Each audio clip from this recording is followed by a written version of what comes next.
Hello viewers, welcome back to my channel. मैं हूं doctor पापिया begonia. आज मैं बात करूंगी एम्फोटेरिसिन बी के बारे में। एम्फोटेरिसिन बी ब्लैक फंगस के पेशेंट्स के लिए एक लाइफ सेवर ड्रग है।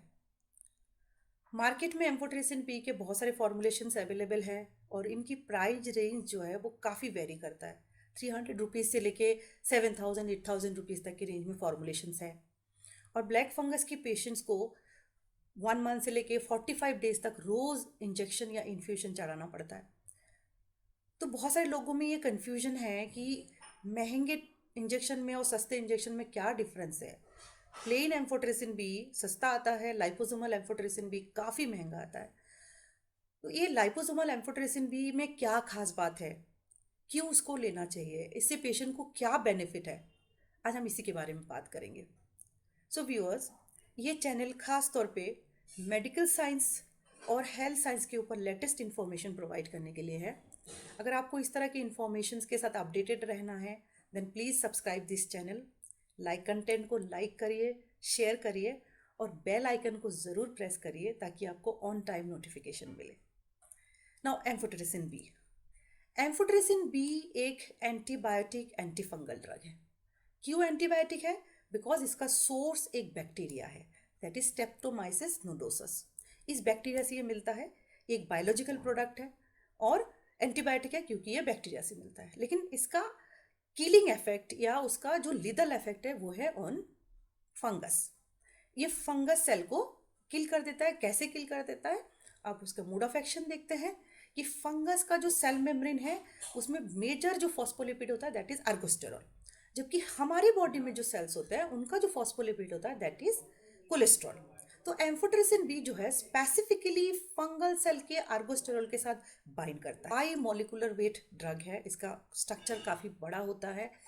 उसमें जो मेजर बैकबोन है दैट इज मैक्रोलैक्टोन और पॉलीइन। पॉलीइन एंटीबायोटिक है और साथ में एक शुगर अटैच होता है माइकोसामिन। ये शुगर और पॉलीइन जो मेजर स्ट्रक्चर होता है उसके वजह से बहुत बहुत आसानी से आर्गोस्टेरॉल के साथ इंटरेक्ट करता है और इंटरेक्शन के बाद आर्गोस्टेरॉल को ये एग्रीगेट कर देता है। एग्रीगेशन होने से, क्लम्पिंग होने से उस सेल मेम्ब्रेन के उस पार्ट में एक गैप या होल प्रोड्यूस हो जाता है और सेल का जो कंटेंट है, इंट्रासेलुलर कंटेंट है, वो लीक आउट होकर बाहर आ जाता है जिसकी वजह से फंगस की डेथ हो जाती है। लेकिन ये जो बाइंडिंग एक्टिविटी है आर्गोस्टेरॉल के साथ, ये बहुत ज़्यादा स्पेसिफिक नहीं है। एम्फोटेरिसिन बी जो है ह्यूमन सेल की जो कोलेस्ट्रॉल है उसके साथ भी बाइंड कर सकता है। हालांकि उसके इंटरेक्शन थोड़ा सा कम है, एबिलिटी थोड़ा सा कम है, उतना स्पेसिफिक नहीं है, स्टिल दो ये बाइंड कर सकता है। तो जब एम्फोटेरिसिन बी किसी पेशेंट को दिया जाता है तो ये बहुत जल्दी जल्दी अपटेक होता है, पहुंच जाता है किसके अंदर? आपकी लिवर, किडनी और ब्लड में तो ऑब्वियसली होता ही है क्योंकि हम आईवी इन्फ्यूजन से दे रहे हैं। तो अब बात करते हैं उसके मेजर साइड इफेक्ट या ड्रॉबैक्स क्या है। तो टॉक्सिसिटी जो है वो मेजर टॉक्सिसिटी है on the kidney, that is nephrotoxicity. ये किडनी को डैमेज करता है क्योंकि किडनी सेल में बहुत लार्ज क्वांटिटी में पहुंच जाता है और किडनी की सेल्स को डिस्ट्रॉय कर देता है और ये डिस्ट्रक्शन काफ़ी ज़्यादा लार्ज अमाउंट में या लार्ज एक्सटेंट में होता है। साथ में ये लिवर को डैमेज करता है, that is hepatotoxicity, hypokalemia and hypomagnesemia. Hypokalemia is low potassium concentration, hypomagnesemia is low magnesium concentration in blood। और साथ में ब्लड सेल को भी डिस्ट्रॉय करता करता है जिसकी वजह से पेशेंट को एनीमिया भी हो सकती है। ये तो हो गया टॉक्सिसिटी। इनके साथ साथ जो आईवी इन्फ्यूजन है एम्फोटेरिसिन बी का, उसके साथ जो ड्रॉबैक है वो ड्रॉबैक ये है कि जैसे ही पेशेंट को आईवी फॉर्म में एम्फोटेरिसिन बी दिया जाता है तो एक तरह से ये इम्यूनोलॉजिक रिएक्शन क्रिएट करता है। क्यों? क्योंकि ये बैक्टीरिया से मिलता है, ये बायोलॉजिकल है, तो बॉडी उसको एज ए एंटीजन आइडेंटिफाई करता है और जिसकी वजह से बॉडी में प्रो इन्फ्लेमेटरी साइटोकिन्स रिलीज होने लगता है और इस इन्फ्लेमेटरी इमीडिएट इन्फ्लेमेटरी रिएक्शन की वजह से पेशेंट को होता है हाइपोक्सिया, फीवर एंड चिल। मतलब पेशेंट को फीवर आता है, चिल मतलब कप कपी दे के बुखार आता है और साथ में सांस लेने में तकलीफ होती है। और इन सब के साथ साथ जो एक और इसको हम बोलते हैं इन्फ्यूजन रिलेटेड टॉक्सिसिटी। इसके साथ साथ अदर जो ड्रॉबैक्स है वो ये है कि लार्ज मॉलिकुलर वेट होने से उसमें एक हाइड्रोफोबिक पार्ट होता है, एक हाइड्रोफिलिक पार्ट भी होता है, एक शुगर शुगर मोइटी भी होता है। तो इसका मॉलिकुलर वेट इतना हाई होता है कि उसकी वाटर सॉल्युबिलिटी भी कम है, उसका लिपिड सॉल्युबिलिटी भी कम है और साथ में सेंट्रल नर्वस सिस्टम या ब्लड ब्रेन बैरियर को क्रॉस करने की कैपेसिटी कम होती है। ये ब्लड ब्रेन बैरियर को क्रॉस करता है कोई ड्रग, तभी वो सीएनएस के अंदर या सेंट्रल नर्वस सिस्टम के अंदर पहुंचता है। तो फंगल इन्फेक्शन हमने देखा म्यूकरमाइकोसिस, ये नोजल कैविटी में, साइनस कैविटी में, आई कैविटी में, ब्रेन के अंदर भी पहुंच जाता है, लेकिन एम्फोटेरिसिन भी वहां तक इफेक्टिवली रीच नहीं कर पाता है, जिसकी वजह से बहुत अच्छा एक्शन नहीं देता है। अब ये सारे ड्रॉबैक्स को कैसे कम कर सकते हैं? इन सब ड्रॉबैक्स को कम करने के लिए ही एम्फोटेरिसिन बी का लाइपोसोमल प्रोडक्ट बनाया जाता है। तो लाइपोसोमल प्रोडक्ट जो है वो एक लिपिड बेस्ड प्रोडक्ट है। तो लिपिड बेस्ड प्रोडक्ट में यहाँ पे 3 कैटेगरीज है। सबसे पहला जो कैटेगरी है वो है amphotericin B lipid complex. Lipid complex product में क्या होता है, एम्फोटेरिसिन बी को एक हाई मॉलिक्यूलर वेट फॉस्फोलिपिड के साथ कॉम्प्लेक्स किया जाता है।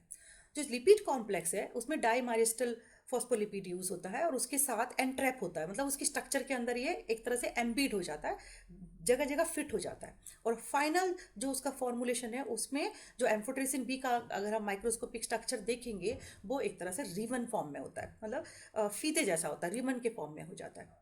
देन सेकेंड कैटेगरी आता है एम्फोटेरिसिन बी कोलोइडल डिस्पर्शन। उसमें जो है वो कोलेस्ट्रॉल सल्फेट यूज होता है, मेजर जो फॉस्फोलिपिड है, और इसमें फाइनल जो फॉस्फोलिपिड कॉम्प्लेक्स बनता है वो होता है डिस्क लाइक। तो उसको हम बोलते हैं amphotericin B colloidal dispersion. Then third category और द मोस्ट एडवांस्ड कैटेगरी वो है लाइपोसोमल एम्फोटेरिसिन बी। यहाँ पे क्या होता है, जो फॉस्फोलिपिड है वो टोटली एक आउटर शेल कवरिंग बना देता है ना, और ड्रग उसके अंदर फिक्स होता है या फंसा हुआ होता है, उसको हम बोलते हैं एनकैप्सुलेटेड फॉर्म। तो यहाँ पे एंट्रैप्ड नहीं होता, एनकैप्सुलेटेड होता है, टोटली कवर्ड होता है। तो एम्फोटेरिसिन बी बिल्कुल भी बाहर नहीं आ पाता है, क्योंकि ये बाहर से पूरी तरह से फॉस्फोलिपिड से कवर्ड होता है। और यहाँ पे लाइपोसोमल प्रिपरेशन में जो फॉस्फोलिपिड यूज होता है, जैसे कोलेस्ट्रॉल सल्फेट है या आपके लेसिथिन है, ये सारे जो फॉस्फोलिपिड्स है ये हाईली प्यूरिफाइड नेचुरल फॉस्फोलिपिड होता है, तो जिस वजह से ये काफ़ी सेफ भी होता है। अब तीनों लिपिड कॉम्प्लेक्स फॉर्मुलेशन जो है उसमें फाइनल जो लिपिड कॉम्प्लेक्स के स्ट्रक्चर्स है वो सारे नैनोमीटर्स में होता है, मतलब नेकेड आई क्या माइक्रोस्कोप में भी देखना मुश्किल है, उसको सिर्फ इलेक्ट्रॉन माइक्रोस्कोप से हम देख सकते हैं। तो जो नैनोमीटर साइज है उसमें अगर हम कंपेयर करें तो लिपिड कॉम्प्लेक्स बड़ा होता है, उससे छोटा होता है कोलोइडल डिस्पर्शन, उससे छोटा होता है लाइपोसोमल। लाइपोसोमल की साइज बहुत बहुत छोटा होता है। तो लिपिड कॉम्प्लेक्स और कोलोइडल डिस्पर्शन, क्योंकि ये बड़ा मॉलिकुलर स्ट्रक्चर ले लेता है, साथ में लिपिड भी बाइंड होता है, तो इसको बॉडी अगेन एंटीजन जैसा डिटेक्ट करता है और हमारे मैक्रोफेजेस और मोनोसाइट उसको एनगल्फ कर लेता है और उसको डिस्ट्रॉय कर देता है। तो जिसके वजह से क्या होता है, जो क्वांटिटी हम पेशेंट को देते हैं उससे बहुत सारी क्वांटिटी इस तरह से डिस्ट्रॉय होने की वजह से एक्टिविटी के लिए अवेलेबल नहीं होता है, जिसकी वजह से डोज ज़्यादा देना पड़ता है। और जब हम लिपिड कॉम्प्लेक्स की बात करते हैं तो लिपिड कॉम्प्लेक्स में दोनों ही फॉर्मुलेशन जो है, lipid complex and colloidal dispersion, दोनों ही इन्फ्यूजन रिलेटेड टॉक्सिसिटी क्रिएट करता है बॉडी में। लेकिन जो कोलोइडल डिस्पर्शन है उसमें काफ़ी हाई होता है infusion related toxicity, that mean hypoxia, fever and chill, और लिपिड कॉम्प्लेक्स में थोड़ा सा कम होता है। देन आते हैं हम लाइपोसोम्स में। लाइपोसोम्स क्यों स्पेशल है, क्यों खास है, क्यों अच्छा है? लाइपोसोम्स जो है वो बहुत ही छोटा साइज, नैनोमीटर में भी बहुत छोटा साइज होता है, इतना छोटा होता है कि मैक्रोफेजेस उनको आइडेंटिफाई नहीं कर पाते। तो सबसे बड़ा लिपिड कॉम्प्लेक्स का ड्रॉबैक यहाँ पे खत्म हो गया कि ये जो क्वांटिटी लॉस ये नहीं हो पाता है। ये साइज छोटा होने के साथ साथ आउटर लेयर में जो है वो नेगेटिव चार्ज होता है, और नेगेटिव चार्ज होने से बहुत स्पेसिफिक तरीके से ये फंगल सेल मेम्ब्रेन के साथ बाइंड होता है। और ये जो लिपिड, ये जो आपका लाइपोसोम्स है, ये जब ड्रग या लाइपोसोमल कॉम्प्लेक्स एक फंगल सेल मेम्ब्रेन के साथ बाइंड होता है तभी वो ड्रग को रिलीज करता है, एम्फोटेरिसिन बी को रिलीज करता है, और वो आर्गोस्टेल के साथ बाइंड होकर आर्गोस्टेल को एग्रीगेट कर देता है। और क्योंकि लिपिड कॉम्प्लेक्स के अंदर है तो ह्यूमन सेल के कोलेस्ट्रॉल के साथ ये बिल्कुल भी बाइंड नहीं करता, तो अगेन ये बहुत ज़्यादा टारगेटेड स्पेसिफिक डिलीवरी हो गई। और मैक्रोफेजेस अपटेक ना होने की वजह से कम क्वांटिटी में भी ब्लड में जो प्लाज्मा कंसंट्रेशन है वो काफ़ी बेटर होता है, सी मैक्स जो है काफ़ी बेटर होता है, पूरा ड्रग यूटिलाइजेशन के लिए अवेलेबल होता है। अब तीनों फॉर्मुलेशन में अगर एडवांटेज और डिसएडवांटेज कंपेयर करें तो plain amphotericin B is less water soluble, less lipid soluble, less central nervous system entry with high nephrotoxicity and high infusion related toxicity. अब लिपिड कॉम्प्लेक्स और कोलोइडल डिस्पर्शन दोनों में ही इन्फ्यूजन टॉक्सिसिटी है, but colloidal dispersion में ज़्यादा है। Nephrotoxicity जो लिपिड कॉम्प्लेक्स है उसमें 40 to 60% है, कोलोइडल डिस्पर्शन में नेफ्रोटॉक्सिसिटी 25 to 40% है, बहुत ही स्पेसिफिकली लाइपोसोमल में ये सिर्फ 10 to 20% है। लेकिन साथ में हाइपोकैलेमिया होता है, लेकिन इन्फ्यूजन रिलेटेड टॉक्सिसिटी भी बहुत बहुत कम है। तो अब देखिए कि लाइपोसोमल कॉम्प्लेक्स का एडवांटेज क्या हुआ। स्मॉल साइज, स्पेसिफिक एक्टिविटी, कम क्वांटिटी में better better bioavailability, no infusion related या minimum infusion related toxicity and less than 20% nephrotoxicity, liver kidney toxicity. That means that is आपकी सेफ्टी प्रोफाइल जो है बहुत बहुत इंप्रूव हो गया है यहाँ पे। तो अब ये बात करते हैं कि इन फॉर्मुलेशंस के बीच में प्राइस का क्या डिफरेंस है, और ये लिपिड कॉम्प्लेक्स के कंपैरिजन में लाइपोसोमल इतना महंगा क्यों होता है। तो यहाँ पे तीन कैटेगरीज के प्रोडक्ट हो गया, एक प्लेन एम्फोटेरिसिन या conventional amphotericin B, lipid complex, colloidal dispersion and liposomal. इसमें कोलोइडल डिस्पर्शन मार्केट में अवेलेबल नहीं है, हालांकि उसकी नेफ्रोटॉक्सिसिटी लेस देन 40% है, लेकिन हाई इन्फ्यूजन रिलेटेड टॉक्सिसिटी की वजह से प्रोडक्ट डिसकंटिन्यूड है, जबकि पहले यूएस एफडीए से उसका अप्रूवल था, लेकिन अब ये मार्केट में अवेलेबल नहीं है। तो अब मार्केट में है conventional amphotericin B, lipid complex and liposomal. अब कन्वेंशनल में भी आपको तीन तरह के प्रोडक्ट्स मिलेंगे।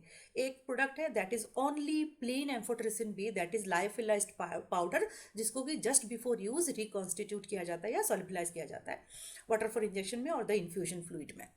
जो प्लेन एम्फोटेरिसिन बी लायोफिलाइज्ड पाउडर है, उसकी कॉस्टिंग जो है, ये कॉस्टिंग नॉर्मली 300 रुपीज़ के आसपास होता है। या प्लेन एम्फोटेरिसिन बी में दो फॉर्मुलेशन और है, एक है सस्पेंशन और दूसरा है इमल्शन। सस्पेंशन में ये कॉम्प्लेक्सेशन होता है विथ डिऑक्सीकोलेट, और एक होता है इमल्शन जिसमें उसको बनाया जाता है सोयाबीन ऑयल और एग एल्बुमिन के साथ। Conventional amphotericin B and the suspension formulation, उनकी प्राइस रेंज 200 से लेके 400 के बीच में है, लेकिन इमल्शन जो है उसकी रेंज थोड़ा सा ज़्यादा है, वो 1500 से लेके 3500 के बीच में है। अब अगर बात करें कि लिपिड कॉम्प्लेक्स फॉर्मुलेशन है, वो नॉर्मली 4500 5500 इसी रेंज में है, बिटवीन 3000 टू 5000। लेकिन जो लाइपोसोमल कॉम्प्लेक्स है वो काफ़ी कॉस्टली होता है, उनकी प्राइस रेंज 5500 से लेके 7500 8000 के बीच में ह्यूज प्राइस डिफरेंस है। इसके पता चलता है कि हाँ, लाइपोसोमल जो है ये काफ़ी महंगा है। लाइपोसोमल एक हाईली स्पेशलाइज्ड प्रोडक्ट है, टेक्नोलॉजी उसकी बेटर है, और ये बनाने के लिए जो स्पेशलाइज्ड टेक्नोलॉजी और उसकी स्टेबिलिटी देना लाइपोसोमल फॉर्म में, ये आसान बात नहीं है। और जो कंपनी के पास वो जो फार्मास्यूटिकल्स कंपनीज है जिनके पास ये एक्चुअल टेक्नोलॉजी है, वो इसको बना पाते हैं। और क्योंकि इसका प्रोडक्शन भी काफ़ी स्पेशलाइज्ड है, और उसमें जो phospholipid natural purified phospholipids use होते हैं वो काफ़ी कॉस्टली है, और इन सब चीज़ों की वजह से उसकी स्टेबिलिटी फैक्टर्स भी इसमें जुड़े हुए होते हैं। इन सब फैक्टर्स की वजह से लाइपोसोमल एम्फोटेरिसिन भी कॉस्टली आता है। लेकिन इसके एडवांटेज देखिए कि आपकी जो किडनी पे टॉक्सिसिटी है वो लेस देन 20% हो गया, साथ में आपकी जो इन्फ्यूजन रिलेटेड टॉक्सिसिटी है वो कम हो गई, थोड़ा बहुत हाइपोकैलेमिया हुआ, लेकिन अदर टॉक्सिसिटी कम हो गई, कम क्वांटिटी में बेटर एक्टिविटी दे रहा है। तो ये एक्चुअली वर्थ वैल्यू है। और जब प्लेन एम्फोटेरिसिन बी के साथ कंपेयर करें, तो प्लेन एम्फोटेरिसिन बी जिस तरह से किडनी डैमेज करता है, वो पेशेंट अगर ब्लैक फंगस से रिकवर भी हो गया है, ऐसा ना हो कि आगे जाके उसकी किडनी बहुत हद तक डैमेज हो जाए, इवन किडनी को चेंज करने तक की नौबत आ जाए। तो ये प्रेफरेबल है कि लाइपोसोमल एम्फोटेरिसिन भी यूज़ किया जाए, because of the formulation factor, जो कि उसकी टॉक्सिसिटी और अदर जो डिसएडवांटेज है उसको काफ़ी हद तक न्यूट्रलाइज कर देता है।